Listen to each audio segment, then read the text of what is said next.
Now I belong to Jesus. Alright mga kaigsunan, atong andamon karon ang ato ang mga igdulungog alang sa pagpamalandong karon sa mga pulong sa Ginoo. Paklian ninyo ang inyohang balaan nga kasulatan diha sa libro ni Apostol Pablo sa ikaduhang Korinto kapitulo 12. Atong basahon gikan sa verse 7 hantod sa unahan mga kaigsunan. Nagakanayon ang pulong sa Ginoo sa pinulungan nga sinibuano mga kaigsunan. Og karon ako dili makapasulabi sa pagpahimuot tungod sa kadaghan sa mga pinadayag kanako. Ako gihatagan og tunok dinhi sa lawas aron lagi dili ako makapasulabi sa pagkahimuot. Bersikulo 8 nagakanayon ang pulong sa Ginoo. Sa makatulo nangamuyo ako sa Ginoo mahitungod niini nga unta iyang kuhaon kining gikan kanako. Apan siya nag-ingon, ang akong grasya igo alang kanimo. Kay ang akong gahom ginahingpit diha sa kahuyang. Sa ingon ni ana, labi pang igakalipay ko hinoon ang pagpasigarbo tungod sa akong mga kahuyang aron ang gahom ni Kristo magapandong kanako.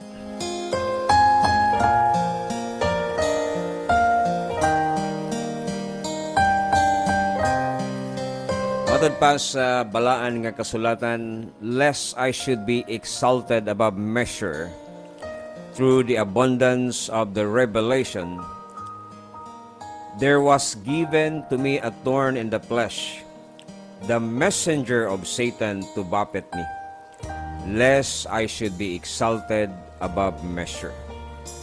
And for this thing I besought the Lord thrice that it might depart from me. And he said unto me, My grace is sufficient for thee, for my strength is made perfect in weakness.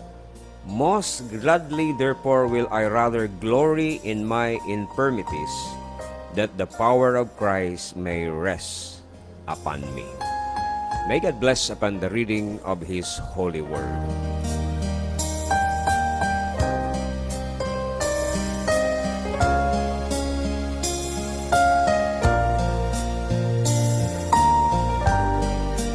Well mga kaigsunan, walay isa sa ato ang makaiskapo sa pressure mga kaigsunan sa kinabuhi. Gani kadaghanan sa tuwa mobati ta mga kaigsunan og daghan nga mga pagsuway og daghan nga mga disappointment sa kinabuhi. Sayod ta sa kasakit.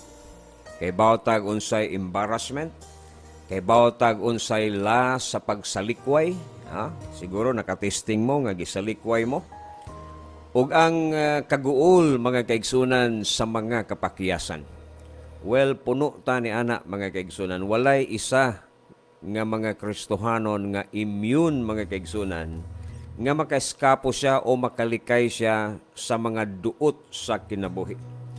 Gani na daghang panahon nga bation nato nga ma-disappoint ta mga kaigsunan. Mapil nato ang kasakit sa kauwaw. I do not know sa mga mata nga diin na uwaw ta. Atubangan sa Dios bakahaw, atubangan sa tao. Mapil na to usahay ang kanang gitawag nato kasakit mga kaigsunan sa panahon nga gisalikway ta. Wa ko kahibalo sa inyohang mga circumstances. It may be sickness, it may be financial distress mga kaigsunan. Mo na ginaingon nga dunay daghan mga kaigsunan. Mag-uulta sa mga kapakiyasan o dunay daghang panahon mga kaigsunan nga ato ang circumstances kumbaga murag bisan pag atong iampo sa Ginoo persistent gihapon sama sa nahitabo diri kang Apostol Pablo. Well, mangutana ko ninyo. Unsa man ang naa sa imong kinabuhi nga dili nimo makontrol mga kaigsunan, out of control gyud. Dili nimo kaya i-control nga bisan pag iampo nimo sa Ginoo, igo lang mo ingon ang Ginoo, igo na akong grasya nimo, wa niya kuha. Tuwa gihapon, persistent gihapon, recurring gihapon mga kaigsunan. Kumbaga mga kaigsunan, what is that in your life nga out of control mga kaigsunan nga dili wala kay katakos sa pag-alim niini. Nabaka sa shall I say usas pinakadako nga problema nga giatubang sa atong mga kaigsunan kining financial stress mga kaigsunan. Naabay mga financial needs karon nga imuhang nabatunan mga kaigsunan. Nakasinati ba ka nga kuwang gyud ang panudlanan? O di ba ka maybe naa ka sa ka-crisis sa relationship diha sa pamilya. It may be a husband and wife conflict. It may be a conflict within the family. O dili ba ka mga kaigsunan doon na kay gitawag nato og something inside mga kaigsunan nga kaguol sa imong kasing-kasing. It may be sickness. Siguro na kay balatian karon nga imuhang ginahambin diha sa imuhang nga dughan og nagsakit ang imuhang lawas mga kaigsunan. Kana bitaw nga panahon mga kaigsunan nga dali-dali kang mupiko sa imuhang tuhod og magampo sa Ginoo nga unta tagaan kag kaalam unsaon nga makagawas ka ni anang maong talikala o ni anang maong nga problema. Well, let me remind each one mga kaigsunan, regardless of your circumstances, regardless of your situation, moingon ko sa inyo the principle of God's Word is makasalig ta sa Ginoo. Yeah? Muna ginaingon nga whatever nga muhatod kanato mga kaigsunan sa ato ang mga tuhod, ha? Diha mga kaigsunan sa atong mga kagulanan ug atong mga kuluyahon, yeah? Muna ginaingon nga actually naghatod gyud na siya mga kaigsunan og dagko kayo nga mga kahigayunan, opportunity and even potentials mga kaigsunan for your personal victories and successes. Muna ginaingon mga kaigsunan makabaton ta og spirituhanon nga kadaugan basta ato lamang i-recognize ilhon nato. Because I believe nga bisag unsay atong situation, ako'y kaugalingon nga issue mga kaigsunan. Ikaw diha wa ko kahibawog unsay issue sa imong ginabuhi. Wa ko kahibalog unsa ang imong mga pagsulay nga midangat karon nga siguro daghan ang panahon nga imong nang giludhan at tubangan sa Ginoo. Na daghang panahon ni hangyo ka si Apostol Pablo 3 times nga nagampo sa Ginoo mga kaigsunan nga kwaon katong maong tunok sa iyahang lawas. Unya ang Ginoo miingon man lang nga my grace is sufficient for thee. Well mga kaigsunan mo na akong ginapasabot nga bisag unsa nga to ang sitwasyon igo kanunay ang grasya sa Ginoo.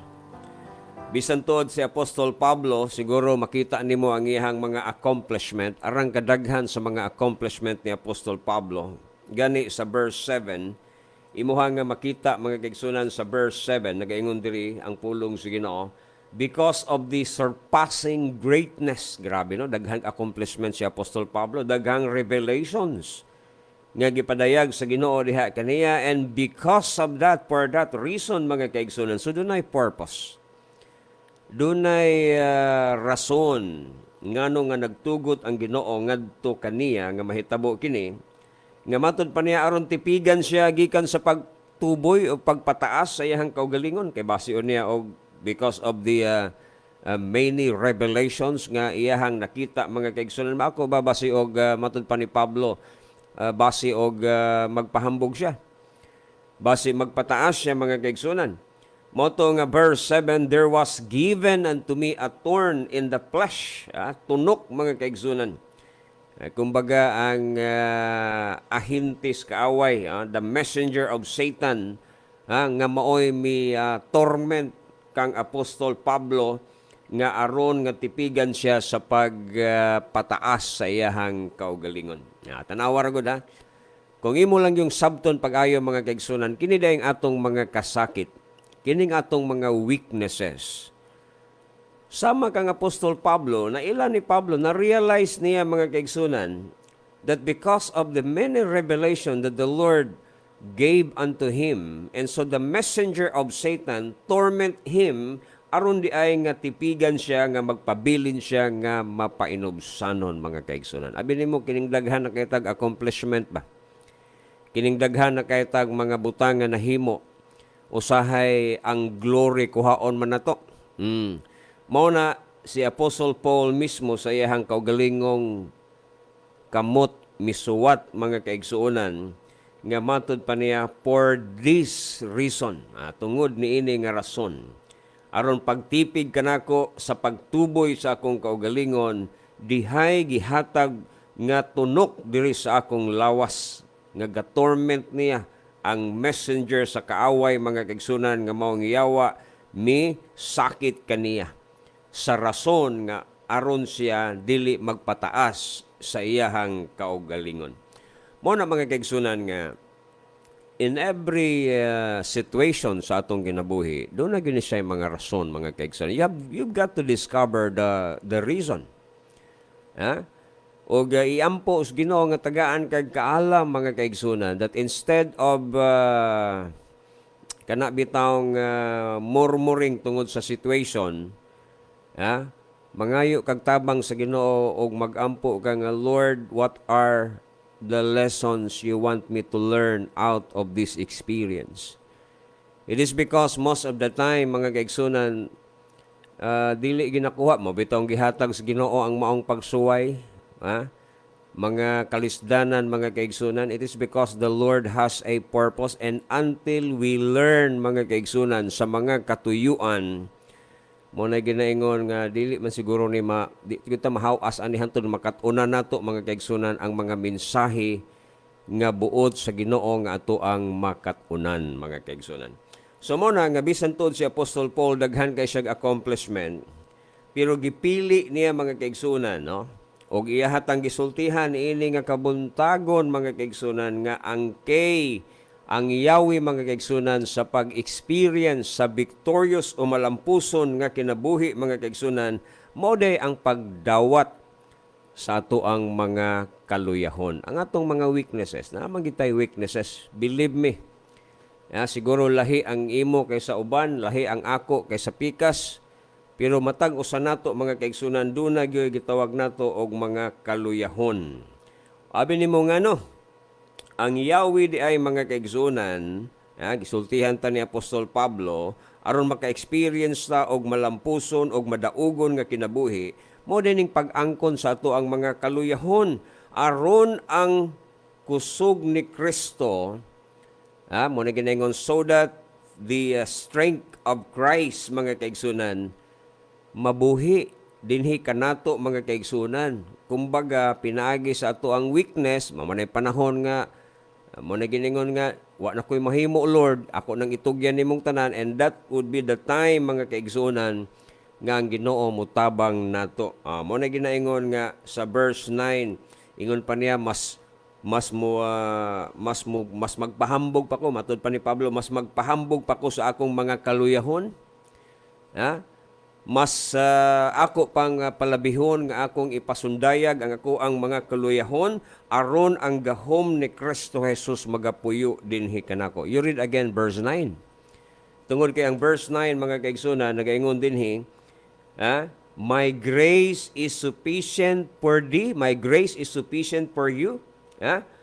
For power is perfected, ang strength mga kaigsunan mahingpit sa panahon sa ato ang mga kaluyahon. Mo na nga ingon si Pablo nga, ingon pa niya nga, I rather glory. Kanang word nga I rather glory, kumbaga murag ginapanghambog pa ni Pablo mga kaigsunan ang iyahang mga kaluyahon aron ang gahom ni Kristo Jesus magapuyo diha kaniya. You see, makita nimo mga kaigsunan ang mensahe ni Apostol Pablo, no? Well, wa ta masayod mga kaigsunan sa mga pagsulay ni Pablo tanan gyud, wa ta kahibalo gawas sa gisulti sa 1 Corinthians, 2 Corinthians, sa Book of Acts, sa mga experience niya, but we do not know exactly the full details mga kaigsunan sa tanan gyud nga mga kasakit ni Pablo, gawas adtong gipanglista niya mga kaigsunan, summarize niya sa Book of 1 Corinthians ang iyang mga kasakit. Pero dinhing bahina mga kaigsunan, nag-mention siya og thorn in the flesh, tunok mga kaigsunan sa lawas. Abi nimo sa Griego mga kaigsunan, I came across sa pagtuon ini mga kaigsunan, O akong giyali mga kaigsunan, unsa gyud ni sa Griego ning tunok mga kaigsunan. So kanang word nga tunok mga kaigsunan, thorn, it means mga kaigsunan nga usa kini kahait nga instrumento nga mga kaigsunan nga gamiton aron sa pagtorture. Ha? O di ba ka aron nga ang usa ka tawo mag-antos mo ni ang tunok mga kaigsunan. So sa Griego kining word nga thorn, it means it is actually a sharp used for torturing or impaling someone. Mao na ang kahulugan sa thorn mga kaigsunan. Sa to pa walay, there is no such thing as gentle affliction mga kaigsunan. Nabay gentle affliction. Mo na ginaingon tunok, ana ganing masugsog lang ng imuhang kamot gamay kaayong tunok mga kaigsunan, mag-antos na magani ka. Kana ganing imong sapatos mga kaigsunan nga mabutangan og gamay lang gani kaayong bato. Gamay kaayong bato Pino lang nga bato nga nasulod sa imong sapatos o niya nagsuot ka sa imong sapatos, dili na gani ka komportable. Gusto gyud nimo kuhaon tong gamay nga bato. Unsa pa kaha mga kaigsunan og natusok gid na sa tunok mga kaigsunan. Og matod pa ni Pablo, mao ni ang tunok sa iyahang lawas mga kaigsunan. Og matod pa ni Apostol Pablo, ang kaaway, buffeted me, buffeted, it means gitorment siya mga kaigsunan. Ginapasakitan siya, nag-indicate kana mga kaigsunan nga ang pagsulay ni Apostol Pablo was either ongoing, no? Padayon gi mga kaigsunan o di ba gabalik-balik nga klase sa tunok o wa ta kay baon sang klase ni wa man magdetalye si Pablo ani unsa ning tunoka. Pero sakit ni siya kay the word thorn mga kaigsunan, ang kanang word nga tunok, that is a sharp instrument mga kaigsunan nga ginagamit sa pagtorture. As imagine ra gud na mga kaigsunan.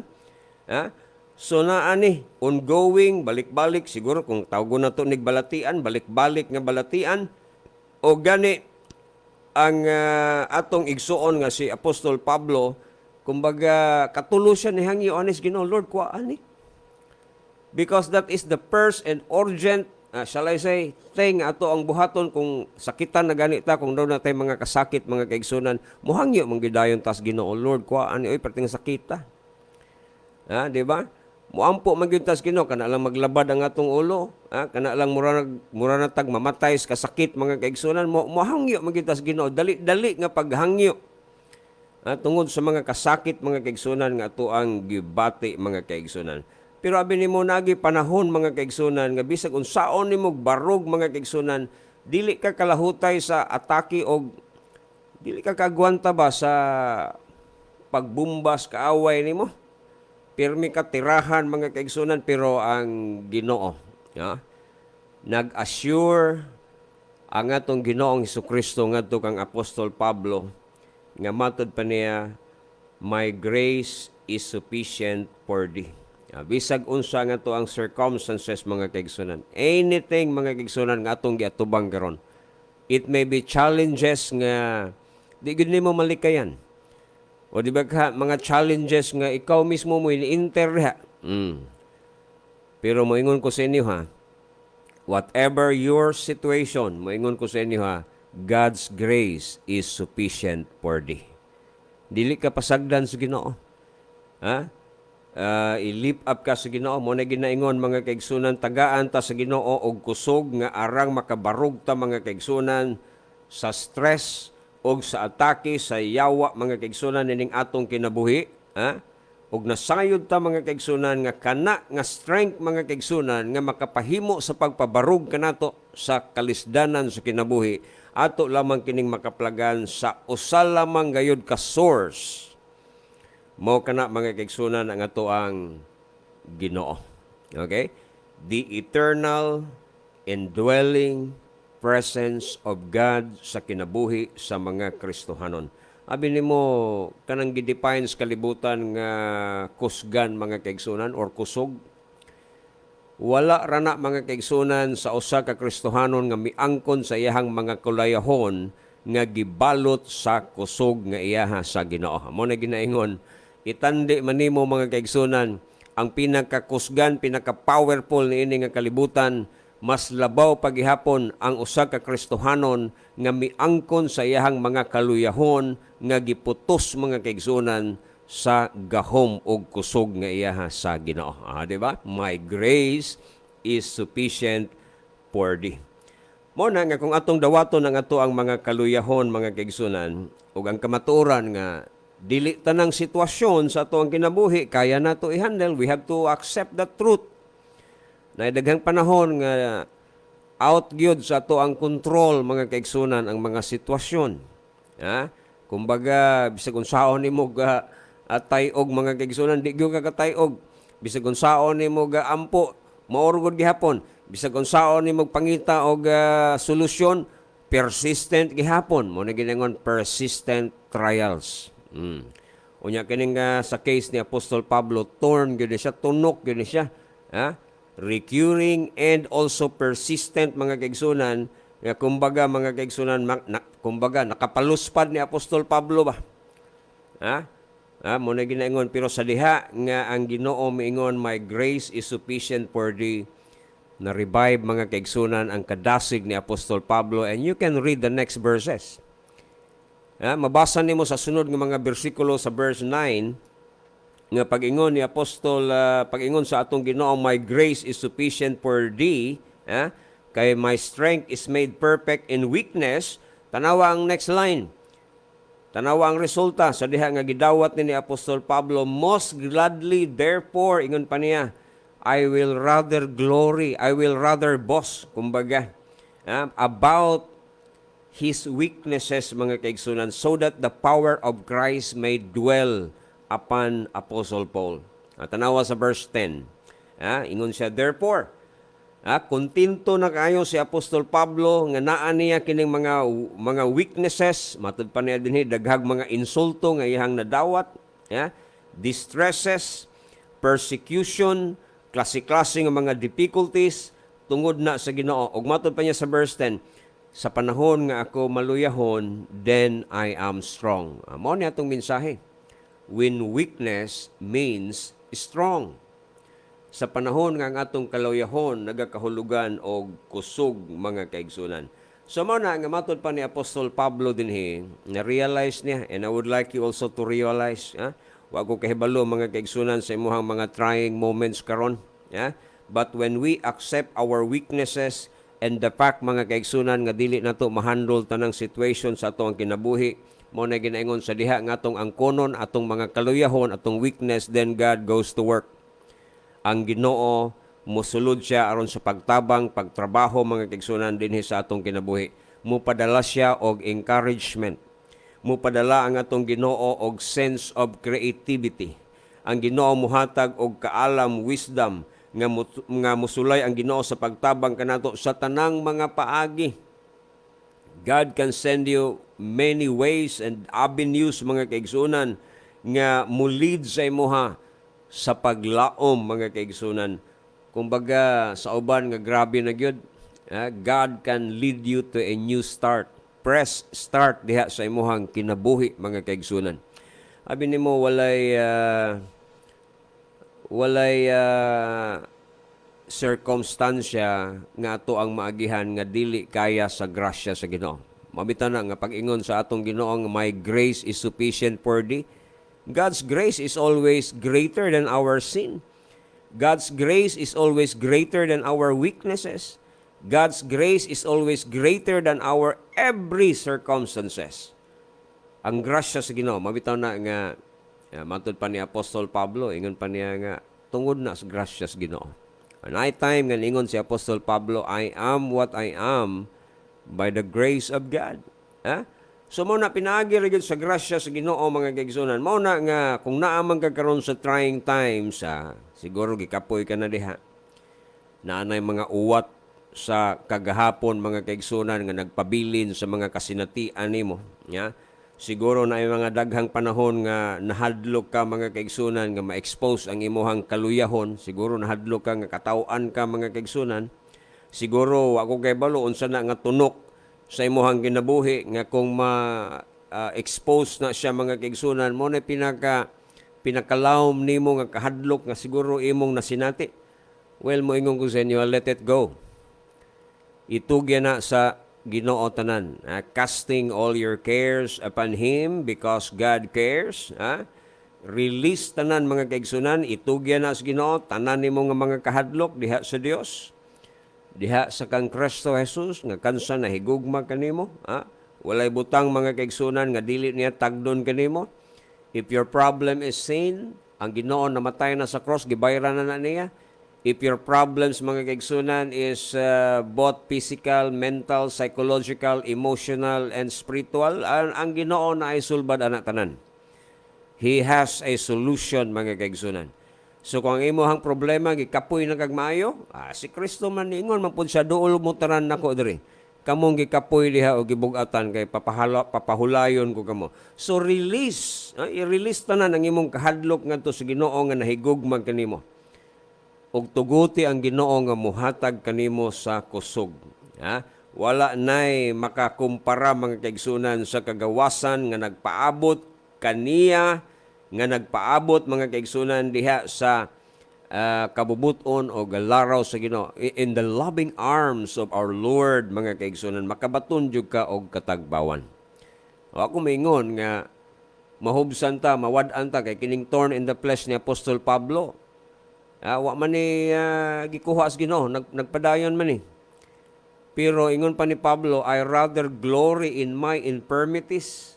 I rather glory in those weaknesses that the strength, that the power, the ability of Christ may rest upon me, that it may dwell in me. Di ba? Kagwapo sa mga pulong ni Apostol Pablo, mga kaigsunan, nga kumbaga wala gyoy makahatag kanato og kompleto mga kaigsunan sa atong dughan o sa atong kalag, knowingly mga kaigsunan nga ang unconditional love sa ato ang Ginoo naa kanunay. It is yours kung gusto nimo. Mo na ginaingon nga ang Ginoo nahigugma man gyud nato, pero depende ra na nimo mga kaigsunan.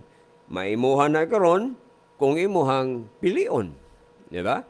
So sa general public po nga naminaw na ako karon, siguro makaingon ko sa pipila na to karon nga wala pa gyud nakakaplag sa kaning kaluwasan nga naa diha kang Kristo. Wa ko kahibalo sa inyohang mga pagsulay, but don't you know that kana nga mga pagsuway sa kinabuhi, kastigo bagha na or whatever trials, abi nimo God is speaking to you through that circumstances.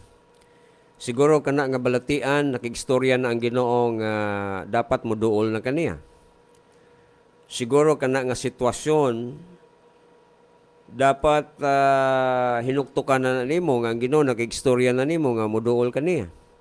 Naanay daghan kaayo mga kaigsunan nga mga paghatag sa Ginoo sa iyahang warning, encouragement, kumbaga gina-influensyahan nata sa Ginoo nga pinaagi sa mga circumstances nga ato ang naagihan, mutukmod unta ni nato sa pagduol kaniya. Mao na no. So ako nang isulti sa mga Kristohanon og bisan pod sa uban diha nga wala pa diha kang Kristo Jesus. Because I do not know your circumstances, but the Lord allows circumstances para nga maduol ka diha kaniya. Sumuna nga niini nga kabuntagon kung wa pa nimo madawat si Jesus Christ as your Lord and Savior. Why not? Nganong dili man nimo buhaton kana nga desisyon. Magampo lamang ikaw sa Ginoo og ingna siya, Ginoo, maluoy ka kanako nga makasasala, dawaton ta ka ingon nga akong Ginoo og manluluwas. Abi nimo usahay kung natas ka sakit, lahi man natong iampo. Ginoo, ayuha ko, Ginoo, whatever, no? Gusto nato nga mahaw astas kalisod sa mga pagsulay. Pero actually, gihatag na sa Ginoo, gitugot na niya, para nga makaamguta. So instead of asking the Lord to remove those things, it is even more mature, mga kaigsunan, more spiritual, nga atong ingnon ang Ginoo, Lord, teach me, what are those lessons you want me to learn out of these experiences?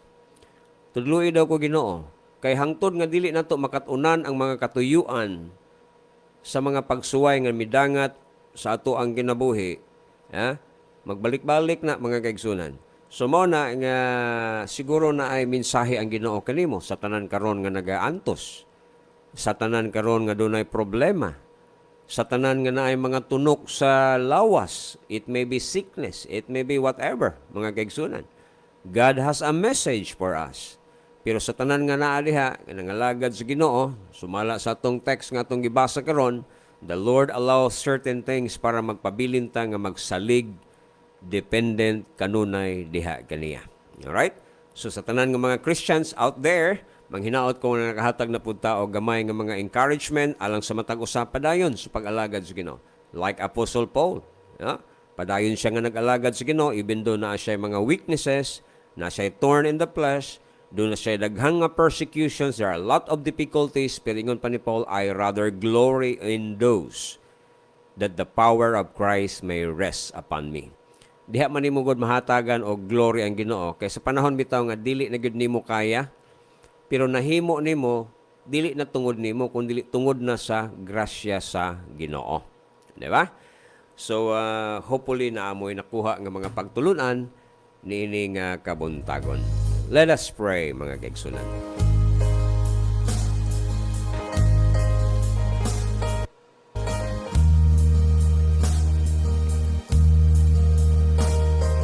Our most gracious and loving Father, Lord, we are so thankful for this another day. Lain nga adlaw Ginoo nga imong gihatag kanamo. Di na sab kami makapamalandong sa imong mga pulong. Nagaampo mi ning adlaw nga kinsa man to Ginoo nga naa na sa very stressful nga situation sa ilang ginabuhi. Lord, let them be reminded that your grace is always sufficient. Amo unta ning hinuktukan og among hinumduman nga bisag unsa nga sitwasyon namo karon, igo ang imong grasya alang kanamo. Nagapangamuyo kami nga unta lig-uno nimo ang mga Kristohanon. Tanan nga nagapangaliupo karon, nagapamalandong uban kanako. Ginoo nagaampo ko nga unta ikaw magatandog kanila. Salamat sa pakigstorya nimo kanamo karon nga buntag sa among kasing-kasing, sa among hunahuna o kinabuhi. Giampo sa namo ang mga pipila nga wala pa diha kang Kristo Jesus. Nga unta ma-realize nila ang ilahang situation usa na ka warning signals, usa na sa mga butang nga din imong gitugot aron sila moduol diha kanimo ug modawat kang Kristo Jesus ingon nga ilahang Ginoo ug manluluwas. Lord, thank you for your grace. Salamat sa imong grasya nga igo alang sa tananamong mga panginahanglan. Among itugyan ang tanan diha kanimo. Nagapasalamat pinagi lamang sa pangalan ni Kristo Jesus nga among manluluwas. Amen and amen.